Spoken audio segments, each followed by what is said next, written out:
That you guys are here with us. If I haven't had a chance to meet you yet, my name is Melissa. I serve here as the executive pastor, and I'm just so thankful that you are joining us this Sunday before Christmas. It is here. I'm super thankful that Christmas is almost here, and also for Amazon, because they showed up at my house this morning about 6 a.m. So getting the last bit of Christmas done. So before we get started, I just want to thank you guys so much. I got to have the most fun this week. This week we had our Effie Christmas party, and because of your generosity and donations, we were able to give out over 200 gifts to our, yes, clap, that is amazing, to our Effie students. It was insanely fun. It was crazy. We had lots of kids just having a blast. I just felt like Oprah, like, you get a car, you get a car. It was just so fun. It was just the best thing ever. And it was just cool to just see how excited the kids were and just like to be able to tell them that like we care about them and we love them. And it was just so fun. So thank you guys so much for giving to that. It was just the best time. So I wish I could do that all the time. It was so fun. So today we are continuing our sermon series called The Characters of Christmas. And we're taking a closer look at the people that we read about in the Christmas story. And I don't know if you got, I was born in the 1900s. So if you were born in the 1900s with me, you will understand this. But like, you know, the Charlie Brown teacher, like the wah, wah, wah, got that. Sometimes when we read the Christmas story, a little bit of those characters, they sound like that, right? We're like, oh, we've read this. Okay, wah, wah, wah, right? And so what Bill is challenging us to do is to like kind of look at this story, look at the characters, and understand more about what God is doing and the story that he's writing and the story that we get to be a part of. And so that's what we're going to do today. We're going to look at the shepherds today in Luke 2. And this is the only account in the gospel where we see the shepherds in the Christmas story. And when we think of shepherds, I think because we think of like Jesus is a good shepherd, or David, the shepherd boy. We have this really kind of romanticized version of what a shepherd looks like. And I have a little glimpse into it because I have goats at my house, and there's nothing glamorous about that. And so we have to kind of like remove the, rose-colored lenses and think about what shepherds actually were. And in this kind of social caste system of Jewish culture, they were very low at the bottom, in the same maybe bracket as even like tax collectors. They were definitely outside of the norm. They had a hard time with keeping, observations like the Sabbath, because, sheep are sheep 24/7, so they don't get a day off. And they were dirty and unclean and couldn't be a part of rituals in the temple and things like that. And so they were very much on the outside, not elite people, not educated people, not people with power or credibility or status. These were guys in the story in a dark, I say guys, maybe there's girls, but we're going to say guys, in a dark field with their sheep. That's what they were doing. And then all of a sudden, God shows up. And that's where we're going to like plug into the story today. So we're going to be in Luke 2. It should be on the screen behind me, or in the YouVersion Bible app. You can go to events or live events and find the table and follow along there, or if you have your Bible with us. So we are going to be in verse 8. So join me in Scripture, Luke 2, verse 8. In the same region, shepherds were staying out in the fields, keeping watch at night over their flock.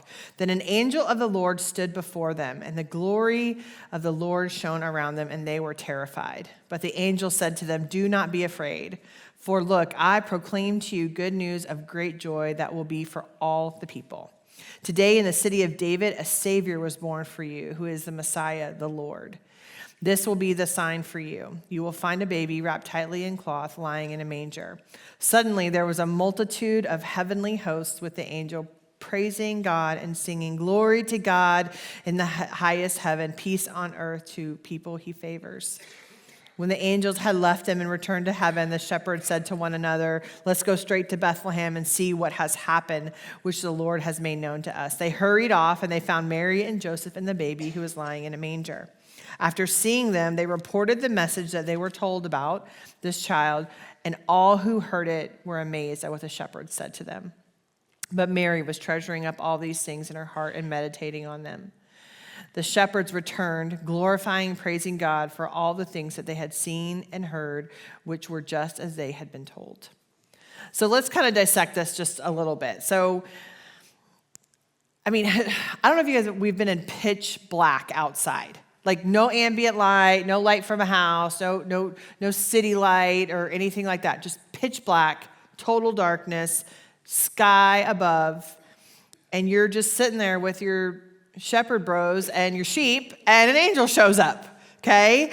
And the angels show up to share this news, but just think about, like, the angel of the Lord stood before you, and we see this in Scripture where all the angels say, do not be afraid. So there is something about them that is terrifying. Maybe it's the way they come in, maybe it's the way that they look, but there is something that scares people, okay? And so there's this astonishing figure before them and the glory of God. So this bright, piercing light and darkness. And the angels knew that they were afraid. So do not fear. Gives them the good news of the Messiah's birth. Now, these shepherds were Jewish, so they knew about the long-awaited Messiah. They understood the importance of this. And then the heavenly hosts began praising God and singing, and then they leave. Like, just imagine what these shepherds are doing. They're just like, what just happened, right? And this is just a wild story to me. And the question that kept coming up as I was reading this and rereading this was why? Why these shepherds? Why did God do it this way? The world was waiting, the Jewish world was waiting for the Messiah. And you have to recognize this story comes on the heels of 400 years of silence from prophets of God. So when we look between the Old Testament and the New Testament in our Bibles, there's a blank page there. That blank page represents 400 years of nothing from a prophet. Nothing. It was quiet. Nothing. And so now all of a sudden, the Messiah that they have been waiting for is here, and they tell shepherds. Why? Why did God pick the nobodies of this world? Why not go to the streets of Jerusalem and proclaim it in the streets? Why not go to the temple and proclaim it to the religious leaders? Why wouldn't he have gone to the king or a governor or somebody that had a credible witness that would carry weight and influence that people could believe? Why did God pick the lowest members of society to receive the greatest truth the world has ever known? And I believe after reading and thinking about this is why I believe the shepherds were chosen. The shepherds had a capacity to be humbled and amazed. Amazed that God would choose them. Amazed that God would let them see what he is doing. Imagine how honored. These are guys that can't go into the temple. These are guys that can't be in practice or be in a home or practice, any of the rituals that the Jewish culture allows for clean Jews to practice.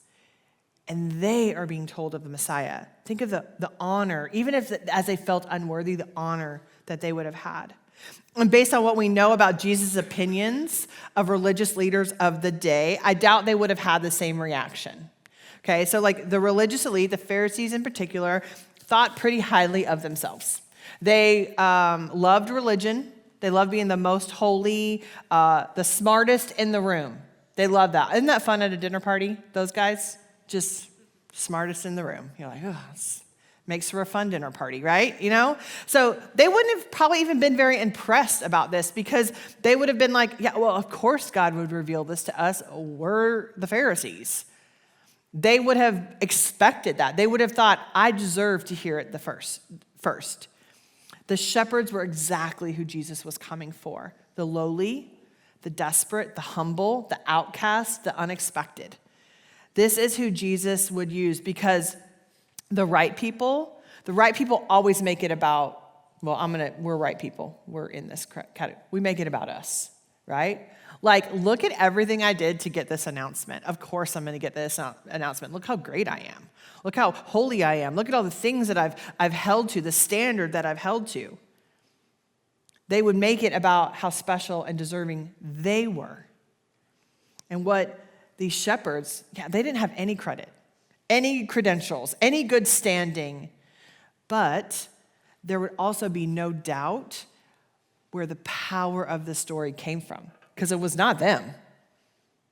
It was what God was doing in them and through them. That's where the power came from. So they had the humility to be amazed. Like, it is hard to be amazed if nothing is ever remarkable to you. Think of the guy that knows everything at the party. Like, he's really unimpressed by everything, right? It's hard to be amazed when nothing is remarkable. You've figured it all out. There's humility required to be amazed.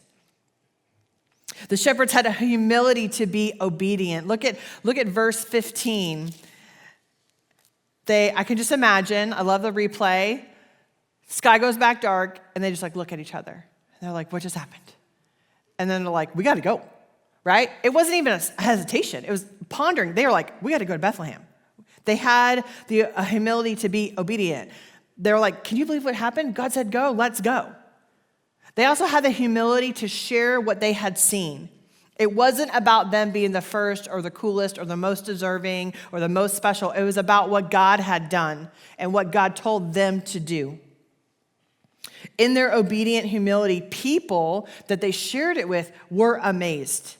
They were carrying the amazement and joy with them. Have you ever talked to someone who's excited about something and you just find yourself excited about it? Talk to a kid about Fortnite or Minecraft. They are like, you kind of want to figure out what it is for a little bit, and then you're like, I have no idea what you're saying. But you know what I mean? Like, they get so excited, and you're like in it with them, right? And this is what these shepherds are carrying, amazement and joy.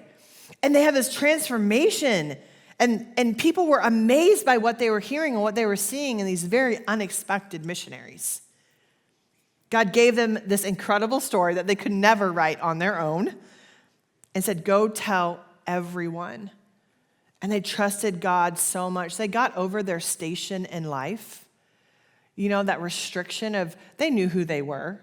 They knew what was expected of them and where they were allowed and not allowed. And they got over that. And they said, let me tell you what God is doing. So this ragtag group was chosen for a reason. And I do believe it's because it was for you and for me to understand that that child in the manger came for the ordinary, the normal, the unexpected, the us. Came for all people. God knew that we needed to hear him say, I came for you. And I think the shepherd's role in this story can actually teach us a lot about who God is, what he's doing. It can remind us that we have a part to play in the story that he is writing. I think these shepherds remind us that God meets us right where we are. God met these shepherds in a dark field in the middle of the mundane, everyday life that they had. I'm sure the sheep didn't chew grass differently that day, you know? It was the same thing they do every day, and God shows up. But here's where it gets really good with God, and this is what gets me so excited, is that God does meet you exactly where you are. But he does not leave you there. He does not leave you there. He will meet you in the grief, in the pain, in the struggle, in the despair, the loneliness, the depression, the addiction. He will meet you right there. But the promise that we can see from the shepherds is he won't leave us in that same condition. Nothing is ever the same after you have an encounter with grace. Nothing. You cannot encounter Jesus and not be changed. I hope that made sense because it made sense in my head, but you guys know where I'm going. Like, when you encounter Jesus, everything is different. Also, I think it's important to look at when God meets these shepherds. It wasn't in their holiest moment. It wasn't because they were doing something awesome. They were doing their jobs, they were showing up in their lives, they were being faithful to what is before them. And we fall into this trap that we have to impress God to make us worthy of being in his presence. These shepherds were doing right what was right in front of them. That's a promise of Jesus, God with us in our place. And he is there. He is there in the mundane. When you're doing laundry and chasing babies or going to work or cooking dinner for the 100th time, that week, it feels like, you know what I mean? These kids got to eat every single day. In the mundane, in the ordinary, when we don't feel seen, when we don't feel appreciated, when we feel unloved, unwanted, unseen, whatever it is, like that's where God is, and he's showing us, like, I'm there too. In the everyday. And we don't expect him there because the everyday is kind of boring and there's nothing special about it. We're keeping ourselves alive, we're keeping people alive, and we're surviving to the next day. A lot of times, and we think there's nothing special about this. Why would the God of the universe want to be in this with us? And when we're having doubts and we're wrestling, here he is, a God that comes close. That I love that so much. That's so much about God. It's just like, it's the unexpected. It's like when my heart is crying out because I feel unappreciated or I feel unloved or I feel left out or whatever it is, and my heart is crying out for something. I want something. It's not God. I don't need God. I need something else. And then he shows up and goes, no, yeah, actually you need me. And that's when he shows up. The shepherds remind me that he cares about me in the small, boring, ordinary moments. And that's where I least expect him to be. The shepherds remind us that God is writing our story, and it's one we can never write on our own. These guys are dirty. They have no credibility, no power, no influence, no status, and they are so changed by what they experience that people that they tell this amazing story to, they are so changed by it that those people actually believe them.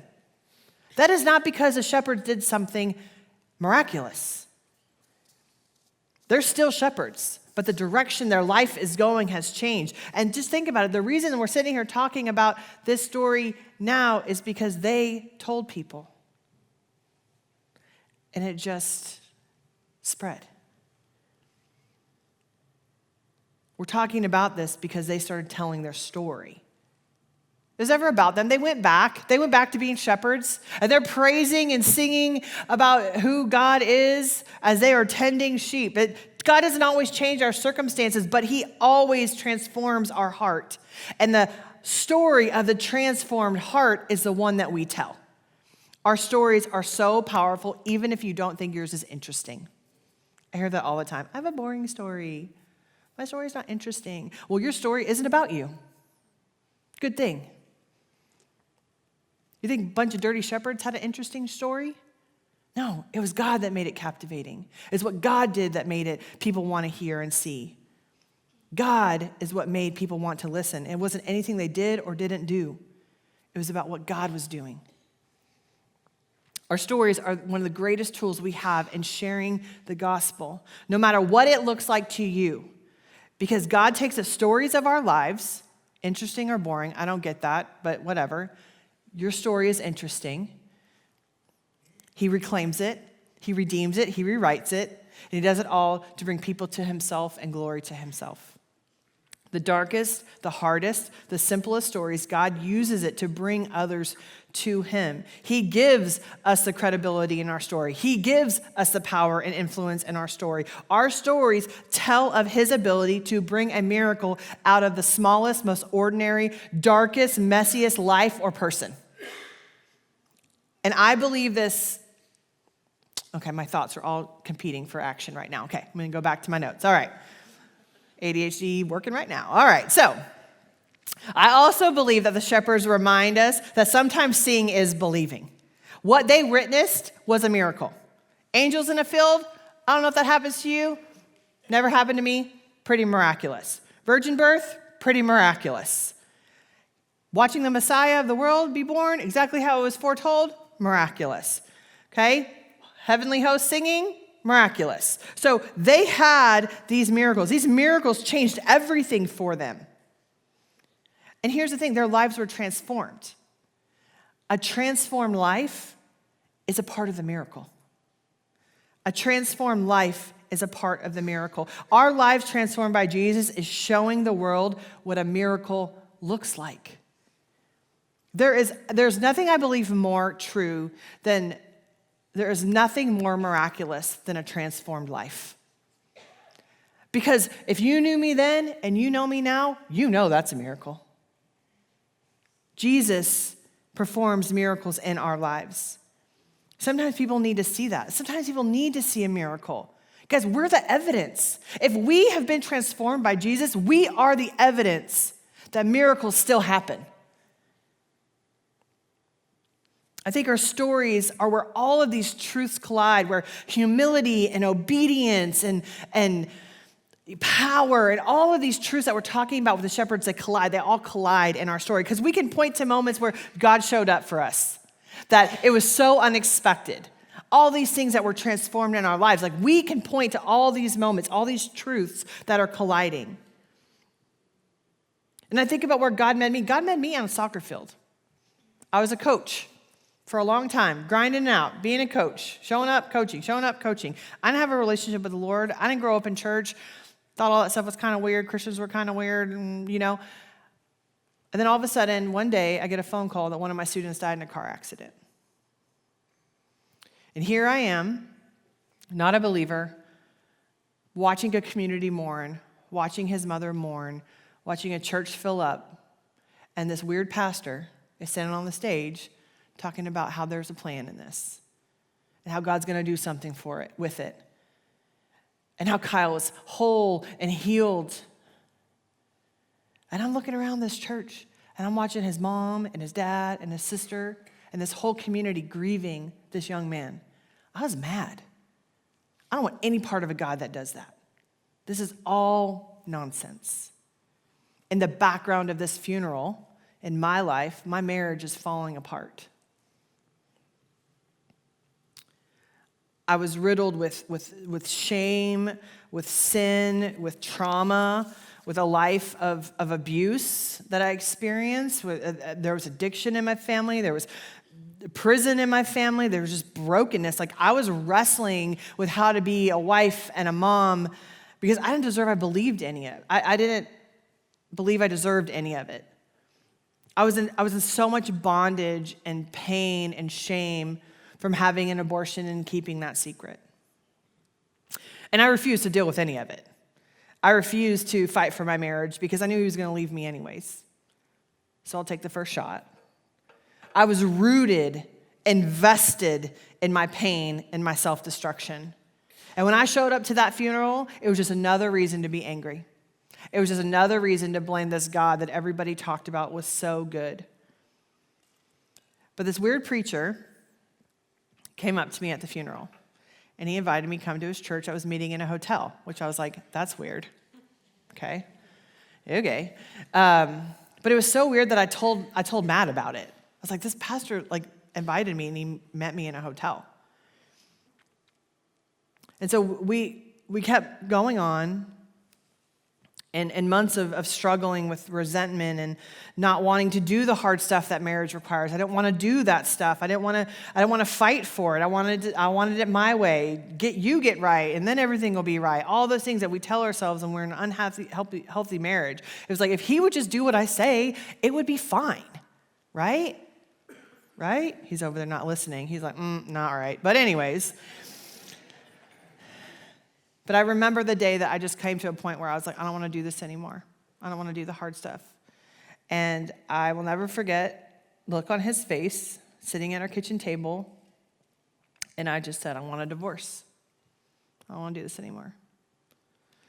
And I'll never forget wanting to take it back, but I was so choked with pride and arrogance that I didn't. And the next day he got up and he went to this weird church. Didn't tell me. He went to this church, and he came home, and he said, I'm not going to do anything until you go to church with me. And I was like, oh my gosh. Okay, whatever. So I went. I sat a seat away from him, and I had the I don't want to be here look. And wouldn't you know it, that pastor's talking about marriage. And I went back, and a lot of times, a lot of it I went back just to prove myself right and to prove him wrong. But we kept going back. We kept going back. And we kept going back. And I remember sitting there one day, and the pastor is praying about salvation and that Jesus died to give us a new way, a new life. And I remember sitting there, and everybody's praying, and I look up, and that pastor is looking right at me. And in that moment, I went, holy cow, I actually believe this. I believe that Jesus died for me. I believe that he wants a new life for me. And so I went home that night. I didn't know what to do with that. And I did what any good Christian does. I Googled how to accept Christ. okay? And I sat down in front of my computer, and for the first time, instead of saying, fix Matt, make him do better, I surrendered. Fix me, save me, heal me.